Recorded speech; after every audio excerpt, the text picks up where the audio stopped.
What's up, everyone? Welcome back to another video. Today's video, we are going to be talking about the TBR for the month of April. If that sounds like something you might enjoy, definitely consider sticking around for this video. It's reading time here at JB's Corner. A few videos ago, I was in a major reading slump and I did not know what theme to do for the month of April. I was really struggling with what books to choose. So I decided to do a TBR prompt video where I actually created a bunch of prompts, and these are the ones that ended up sticking out. So the topics for options for books are going to be dystopian, sci-fi, period historical romance, or ebook reading. Now for period historical romance, it's basically like a Bridgerton kind of vibe. So I was like, okay, what can I do with this? So the first thing I wanted to do was kind of play with both of my e-readers. For those that don't know, I have a Nook as well as a Kindle, and I thought it would be fun to kind of see if I can find books on both devices for me to read. So the first set of books that I decided to read are actually on the Nook, and it is going to fall under the category of period historical romance, and it is none other than India Holton's The Ornithologist's Field Guide to Love series. How beautiful is that cover? So in this book, we have a young woman who is basically out on an adventure, but she also has to work with her worst enemy in order to come up with all of the things she needs for her ornithology guide. It's technically considered a historical fiction novel, but I figured it would still work in the vibes of a period romance, only because of the fact that it is still a historical fiction. So basically the vibes of the story: rival ornithologists hunt through England for a rare magical bird in this historical fantasy rom-com reminiscent of Indiana Jones, but with manners, tea, and helicopter parasols. Beth Pickering is on the verge of finally capturing the rare death whistler bird when Professor Devin Lockley swoops in, stealing both her bird and her imagination like a villain. Albeit a handsome and charming villain, but that's beside the point. As someone highly educated in the ruthless discipline of ornithology, Beth knows trouble when she sees it, and she is determined to keep her distance from Devin. For his part, Devin has never been more smitten than when he first sets eyes on Professor Beth Pickering. She's so pretty, so polite, so capable of bringing down a fiery, deadly bird using only her wits. In other words, an angel. Devin understands he must not get close to her, however, since they're professional rivals. When a competition to become Birder of the Year by capturing an endangered Caladrius bird is announced, Beth and Devin are forced to team up to have any chance of winning. Now keeping their distance between becomes a question of one bed or two, but they must take the risk because foul play is afoot and they can't trust anyone else, for all may be fair in love and war, but this is ornithology. So again, sounds really funny, sounds really cute. This is the first book in the series. The actual book covers are absolutely stunning in cover. The first one is a beautiful, beautiful purple. The second one is a lovely, lovely green. It is called The Geographer's Map to Romance. So this is book number 2. You can see the beautiful mountains in the back and the compass. And then book number 3 is actually releasing sometime this month. So I thought it would be the perfect choice to round out this collection of books. At least last I read, it was supposed to release this month, but it's coming out on April 21st, 2026. So it should be coming out soon. And this is what that cover looks like. It has the lovely building in the background with the moon. It's absolutely gorgeous. So I am so excited to read all 3 of these books this month. And I was particularly excited to find these historical period fantasy romances on my Nook so that I can use this device. So this is the first of 2 prompts showing up here. One, the ebook reader, and the second one being that I have to do period romance. So we will definitely be getting into India Holton's world very, very soon. Now that was not my first foray into India Holton. Part of the reason why I was so excited to read these books is because I have read her other series before, which is called The Wisteria Society of Lady Scoundrels. And in that series, there's also 3 books. I have read the first 2 books, the second book being The Gentlewoman League of Witches. So the third book, which is the final in the trilogy, is called The Secret Service of Tea and Treason. These are within the, what is the actual series called? There's a name to the series. I don't know what the series is actually called. I'm so sorry, guys. But this is the third book in the series. And so I was super excited when I realized that this actually falls under the category of periodic historical romance as well.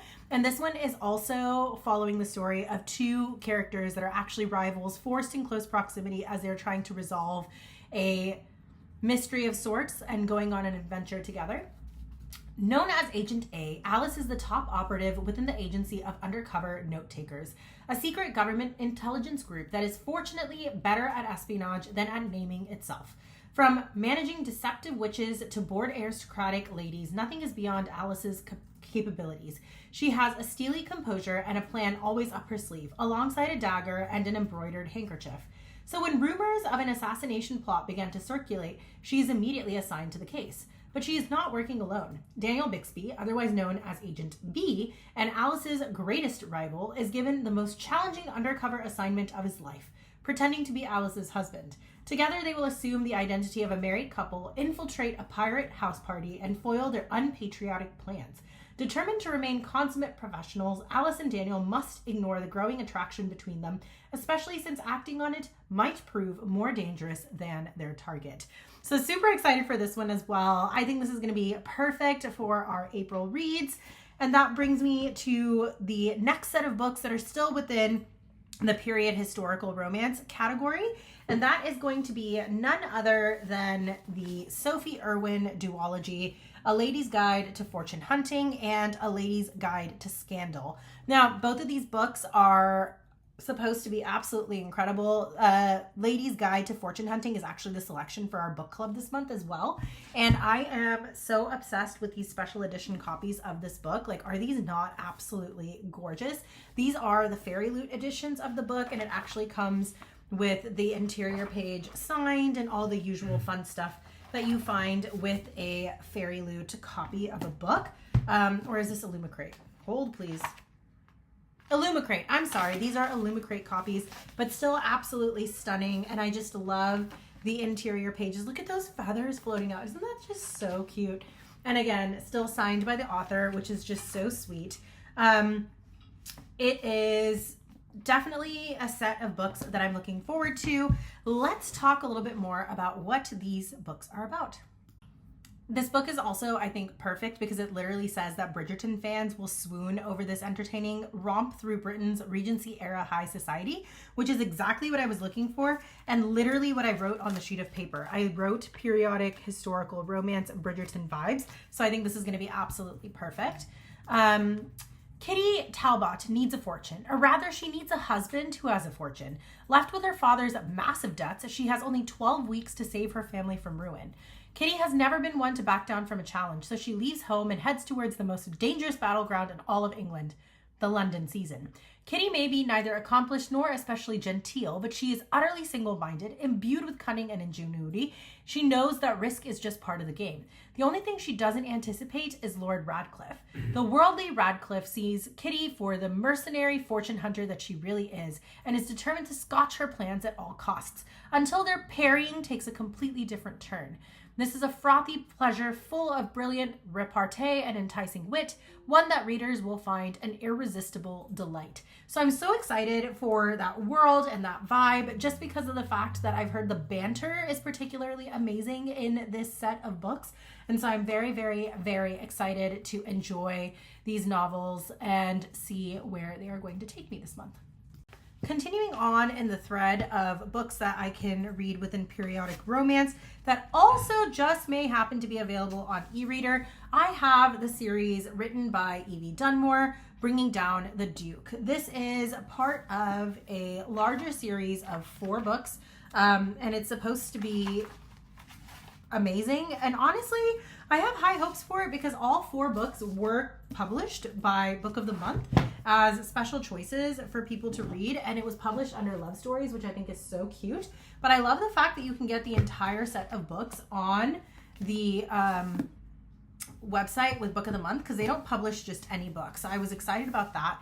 And this entire series falls under the overarching series, A League of Extraordinary Women. So definitely excited to read it. Let's talk a little bit about Bringing Down the Duke, which is the first book in the series.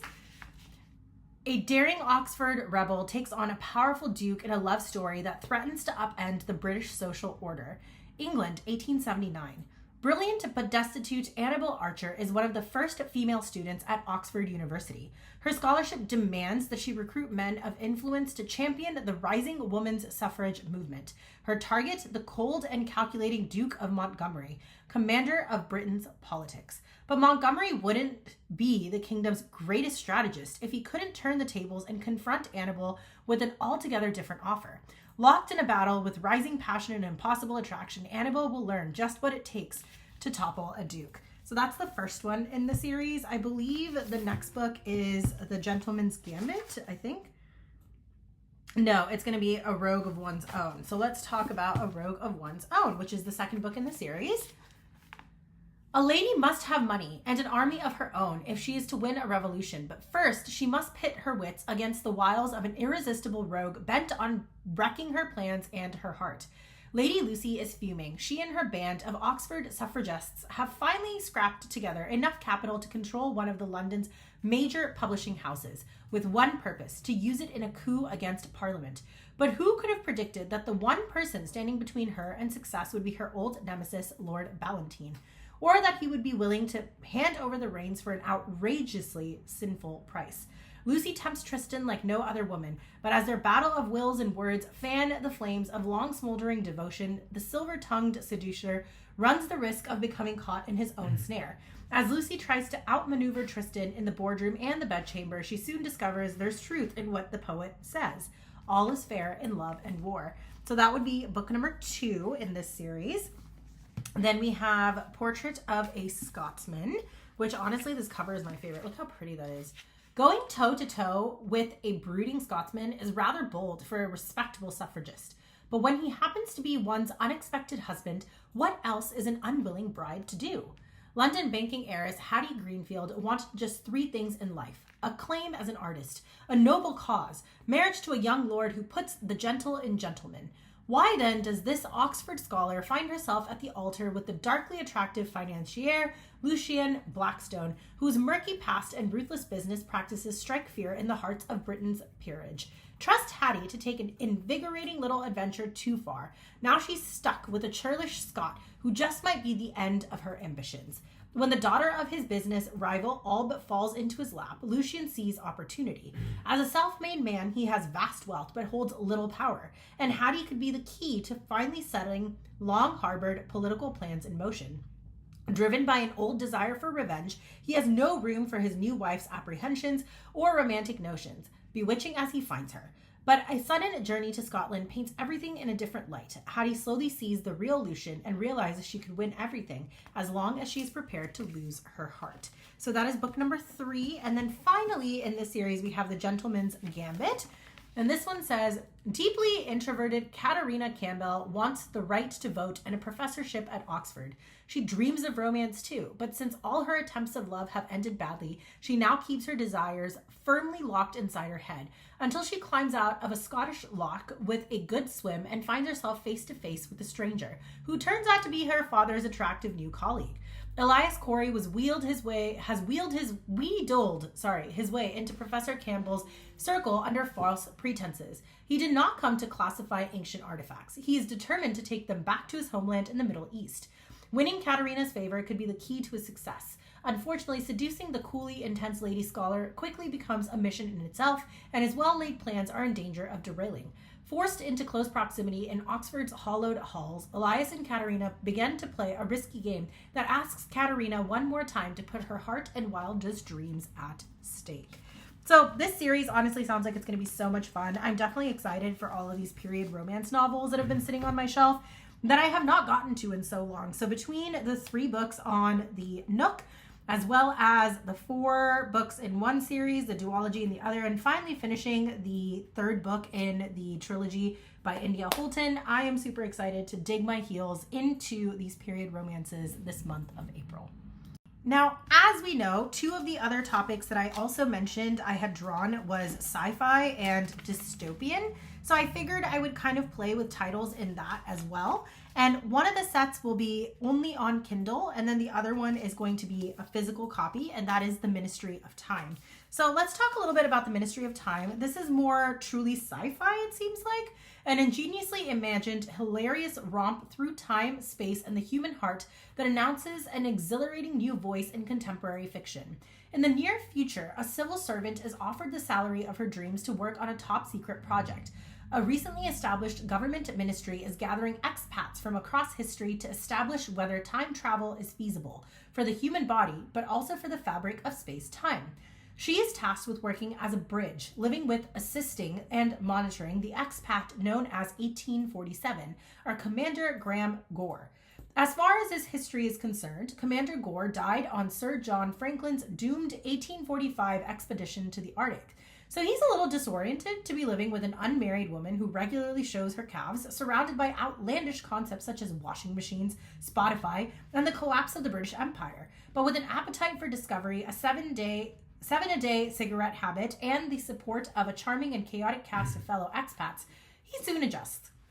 Over the next year, what begins as an excruciatingly uncomfortable housemate dynamic evolves into something much deeper. By the time the true shape of the ministry's project comes to light, the bridge has fallen haphazardly, fervently in love with the consequences she never could have imagined.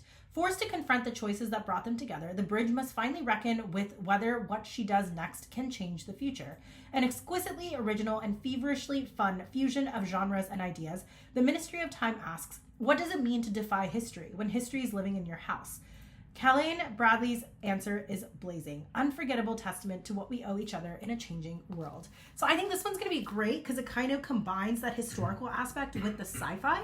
And I think it's going to be a great transition, whether I start with the sci-fi or the historical romance first.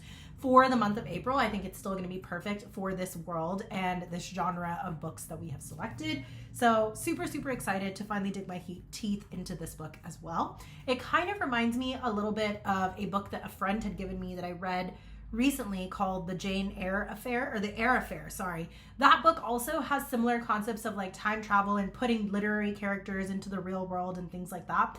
That one was pretty fun, and jumping between worlds was very entertaining. So I think this one with the time travel concept should also be really fun. And I am excited to explore the combination of sci-fi and romance in this book. The final set of books that I've decided to read are actually Marissa Meyer's Cinder series, or the Lunar Chronicles. Now, this is a series that has been on my radar for quite some time now because I ended up reading a different set of books by Marissa Meyer, and I absolutely loved those books. And that was none other than the Renegade series, and I thought that was excellent. So I figured when I found out that the Lunar Chronicles series is available for unlimited that I had to get these books. And so now I have them all downloaded on my Kindle and will be reading them on the Kindle app. So I'm trying to open it up here for you guys so you can see what I'm seeing on my side. But there is the Cinder books, and basically I just opened it. Now, why is it updating my profile? Okay, thanks. Go away. It looks like it jumped to another page. I don't know why it did that. Let's get to the cover, shall we? Why? I'm not trying to read 10 Blind Dates. I'm trying to read Cinder. Ugh, I tell you guys, it's so annoying. Okay, but we have books 1, 2, 3, and 4 available on Kindle Unlimited, which is super exciting. So definitely excited to read this young adult dystopian sci-fi fantasy series. I do feel like, unfortunately, a lot of sci-fi also hits into fantasy, so it's really hard to avoid reading just sci-fi, if that makes any sense. Like, I feel like a lot of times there's overlap. There's a few authors that I've read where there's not truly an overlap. That would be something like, I guess, Blake Crouch books. Those are set in very real world times, but I do think in general sci-fi tends to have a hint of fantasy, so I figured dystopian, fantasy, sci-fi, why not combine all? So here is the first book in the Lunar Chronicles series. I believe there's multiple books in this series, but I am planning on reading the first 4, not the novellas. But let's talk about what this is about. An interesting mashup of fairy tales and science fiction, a cross between Cinderella, Terminator, and Star Wars by Entertainment Weekly. The prince straightened, forcing her gaze to follow him. You're not quite what I was expecting. Humans and androids crowd the ruckus street of New Beijing. A deadly plague ravages the population. From space, a ruthless lunar people watch, waiting to make their move. No one knows that Earth's fate hinges on one girl. Cinder, a gifted mechanic, is a cyborg. She's a second-class citizen with a mysterious past, reviled by her stepmother and blamed for her stepsister's illness.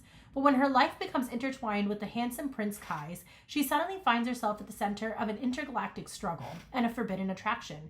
Caught between duty and freedom, loyalty and betrayal, she must uncover secrets about her past in order to protect her world's future.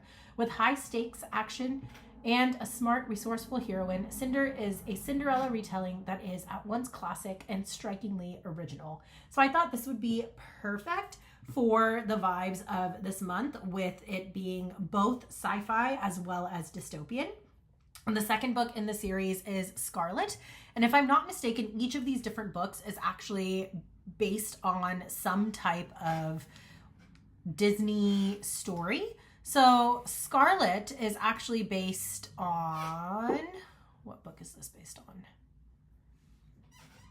Little Red Riding Hood. There we go. So Scarlet, which is the second book here, she splayed her fingers on the back of the ship, annoyed at how her nerves were humming, like they couldn't decide if she should be afraid of him or flattered.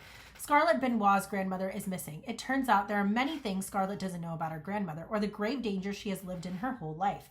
When Scarlet encounters Wolf, a street fighter who may have information as to her grandmother's whereabouts, she's loath to trust a stranger, but is inexplicably drawn to him and he to her. Halfway around the world, Cinder is back and trying to break out of prison, even though she'll be the Commonwealth's most wanted fugitive if she does. As Scarlet and Wolf unravel one mystery, they encounter another when they meet Cinder. Now all of them must stay one step ahead of the vicious lunar queen, Lavanna. The adventure continues in this fresh fairy tale retelling that combines elements of Cinderella and Little Red Riding Hood. So that one also sounds really fun. I'm super excited about these books. I also love Disney, so I think this is going to be perfect for me. Book number 3 is called Cress, which is this one right there. Because if there was one thing Cress knew about heroes, it was that they could not resist a damsel in distress, and she was nothing if not in distress. Cinder and Captor Thorn are fugitives on the run, with Scarlet and Wolf in tow. Together, they're plotting to overthrow Queen Lavanna and her army. Their hope lies with Cress, who has been trapped on a satellite since childhood with only her net screens as company. All that screen time has made Cress an excellent hacker. Unfortunately, she's just received orders from Lavanna to track down Cinder and her handsome accomplice. When a daring rescue goes awry, the group is separated. Cress finally has her freedom, but it comes at a high price. Meanwhile, Queen Lavanna will let nothing stop her marriage to Emperor Kai. Cress, Scarlet, and Cinder may not have signed up to save the world, but may be the only ones who can. Find out what happens in another richly imaginative adventure in Marissa Meyer's world of fairy tale, with characters based off to Cinderella, Little Red Riding Hood, and Rapunzel, science fiction, and intergalactic intrigue. So that is book 3. And then finally, we have book 4, which is called Winter.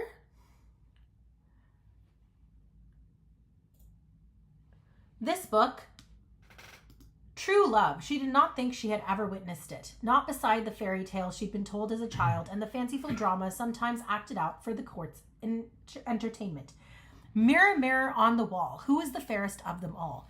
Pure evil has a name, hides behind a mask of deceit, and uses her glamour to gain power. But who is Queen Lavanna? Long before she crossed paths with Cinder, Scarlet, and Cress in the Lunar Chronicles, Lavanna lived a very different story, a story that has never been told until now. New York Times best-selling author Marissa Meyer reveals the story behind her fascinating villain in Fairest, an unforgettable tale about love and war, deceit, and death. So I do think that this one should be a lot of fun to read. I'm very, very excited for the entire series altogether. I just think it's going to be So much fun to delve into this dystopian fantasy sci-fi world where you're getting a combination of all of these different childhood stories in a completely different life of intergalactic struggles with androids and whatnot. So overall, I think the selections for this month, based on the themes that I was given, was absolutely perfect. You guys let me know how I did with my TBR list for this month of April, and I hope you guys enjoyed the choices. If you guys made it this far, thank you so much for watching. I truly appreciate each and every single one of you and all of your watches. For those of you that are new here, I am Jaya, and here on this little corner of the internet, we talk all things books. I have an unhealthy relationship and a slight addiction with fiction, so I love to read pretty much any kind of fiction novel and any kind of genre. Typically month to month, I do have a theme, and I usually have an overarching theme that I tend to stick to, but for some reason I was really struggling with the month of April's selections, which is why we had done the TBR prompt, and I personally feel like it really guided me to some excellent selections. I hope you guys stick around to find out how all the books are, and if you like bookish content, you might want to subscribe so you don't miss out on any of the new videos that are posted on Wednesdays and Sundays. For those of you that are returning, I cannot thank this bookish community enough. You guys are so supportive, so kind, and I really appreciate you taking time out of your busy days to watch my content, to leave comments, that we can then have a foray or conversation on all of these different books that we all enjoy and love to read. If there's any recommendations of books that you guys have within the sci-fi world or the period historical romance world or the dystopian world, definitely let me know. I would love to add it to any future reading journeys that I embark upon in these categories. But truly, truly so thankful for each and every one of you. I would not be able to have gotten this far without all of you. And that being said, I just want to leave all of you, whether you're new or old here at this channel, with this. I hope wherever you are, you're feeling happy, safe, secure. They're getting plenty of time to rest, read, and relax in the craziness of the world today. Wishing you guys all love and peace, and I will catch you guys on the next video. Bye, guys.